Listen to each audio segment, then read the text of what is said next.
اگر آپ کے دوست نہیں ہیں تو ہو سکتا ہے کہ مسئلہ تنہائی نہیں بلکہ آپ کی پرسنالٹی دوسروں سے تھوڑی مختلف ہو۔ ویلکم بیک ٹو فرحان کی بات۔ کیا آپ نے کبھی محسوس کیا ہے کہ آپ کے آس پاس بہت سے لوگ ہیں لیکن پھر بھی آپ کا کوئی قریبی دوست نہیں؟ لوگ اکثر ایسے افراد کو اداس، تنہا یا غیر ملنسار سمجھ لیتے ہیں، لیکن سائیکالوجی کچھ اور کہتی ہے۔ حقیقت یہ ہے کہ ہر وہ شخص جس کے دوست کم ہیں ضروری نہیں ہے کہ وہ اکیلا ہو۔ کبھی کبھی ایسے لوگ ذہنی طور پر زیادہ مضبوط، خود مختار اور گہری سوچ رکھنے والے ہوتے ہیں۔ نمبر 1، وہ کوانٹٹی نہیں کوالٹی کو اہمیت دیتے ہیں۔ بہت سے لوگ بہت زیادہ دوست بنا لیتے ہیں لیکن کچھ لوگوں کے لیے ایک یا دو سچے دوست ہی کافی ہوتے ہیں۔ ایسے لوگ ہر کسی کو اپنی زندگی میں جگہ نہیں دیتے، وہ صرف ان لوگوں کو قریب رکھتے ہیں جن پر واقعی بھروسہ کیا جا سکے۔ نمبر 2، وہ اپنی کمپنی انجوائے کرتے ہیں۔ سائیکالوجی کے مطابق جو لوگ اکیلے وقت گزار سکتے ہیں وہ اکثر خود کو زیادہ بہتر سمجھتے ہیں۔ انہیں خوش رہنے کے لیے ہر وقت کسی نہ کسی کے ساتھ رہنا ضروری نہیں لگتا۔ ان کے لیے تنہائی تکلیف نہیں بلکہ سکون کا ذریعہ ہوتی ہے۔ نمبر 3، وہ صرف رسمی یا بناوٹی دوستی سے جلد بور ہو جاتے ہیں۔ کچھ لوگ صرف ہیلو،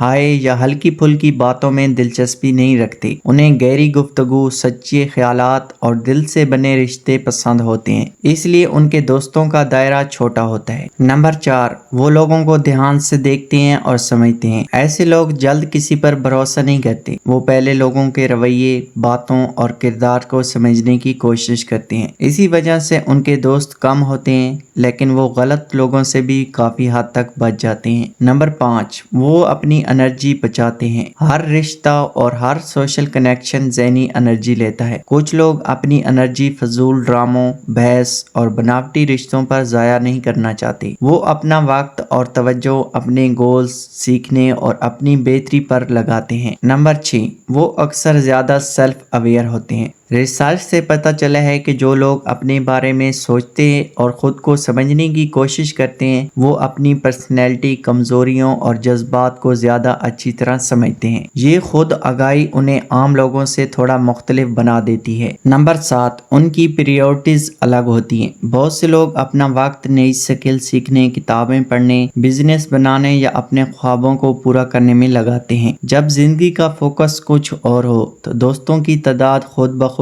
کم ہو جاتی ہے۔ نمبر 8، ایک دلچسپ سائیکالوجیکل فیکٹ، کبھی کبھی زیادہ سمجھدار اور گہری سوچ رکھنے والے لوگوں کو اپنی طرح کے لوگ کم ملتے ہیں، اس لیے وہ لوگوں کے درمیان رہ کر بھی خود کو الگ محسوس کرتے ہیں۔ یہ تکبر نہیں ہوتا بلکہ سوچ اور مزاج کا فرق ہوتا ہے۔ نمبر 9، دوست نہ ہونا ہمیشہ اچھی بات نہیں۔ یہ بات بھی یاد رکھیں کہ ہر تنہائی پازیٹیو نہیں ہوتی۔ اگر آپ لوگوں سے ڈر، پرانے دھوکوں یا ٹرسٹ ایشو کی وجہ سے دور رہتے ہیں تو اس پر کام کرنا ضروری ہے۔ اچھے اور صحت مند رشتے انسان کی ذہنی اور جذباتی صحت کے لیے بہت اہمیت رکھتے ہیں۔ اس لیے اگر آپ کے دوست کم ہیں یا بالکل نہیں ہیں تو فوراً یہ مت سمجھیے کہ آپ میں کوئی کمی ہے۔ ہو سکتا ہے آپ زیادہ سوچنے والے، زیادہ احتیاط کرنے والے یا اپنے وقت اور انرجی کی قدر کرنے والے انسان ہوں۔ اصل سوال یہ نہیں کہ آپ کے کتنے دوست ہیں، اصل سوال ہے کہ جو لوگ آپ کی زندگی میں ہیں کیا وہ واقعی آپ کے اپنے ہیں۔ اگر آپ کو یہ ویڈیو پسند آئی ہو تو لائک، شیئر اور سبسکرائب ضرور کریں اور کمنٹ میں بتائیں کیا آپ کے دوست کم ہیں یا آپ نے خود تنہائی کو چنا ہے۔